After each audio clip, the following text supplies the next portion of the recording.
আমি জানি তো তোমাদের নিত্য নতুন হেলদি ব্রেকফাস্ট করতে ভীষণ ভালো লাগে।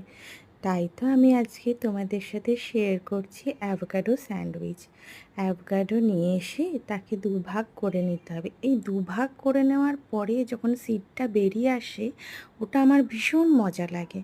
তারপরে ওটাকে একটু স্ম্যাশ করে নিয়ে তার মধ্যে পেঁয়াজ কুচি, লঙ্কা কুচি, টমেটো কুচি, একটু ধনে গুঁড়ো, একটু জিরে গুঁড়ো, একটু চিজ, সেটা তোমাদের কাছে যে চিজই থাকুক না কেন সেই সব চিজ দিয়ে, পারলে একটু গোলমরিচ গুঁড়োও দিতে পারো, দিয়ে ভালো করে স্ম্যাশ করে নিতে হবে।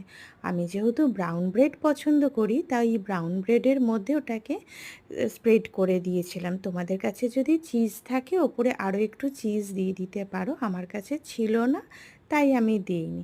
তারপরে যেমনভাবে স্যান্ডউইচ বানায় আর কি, ওপর থেকে আরেকটা ব্রেড চাপা দিয়ে ট্রায়াঙ্গেল শেপ করে কেটে নিয়ে সুন্দর করে, দেখো একটু সাবধানে কেটো, তোমার আবার হাত না কেটে যায়। তারপরে টোস্টারে দিয়ে টোস্ট করে নিলেই রেডি তোমাদের অ্যাভোকাডো চিজে স্যান্ডউইচ। তোমরা চাইলে ওপর থেকে একটু ঘি বা বাটার ব্রাশ করো।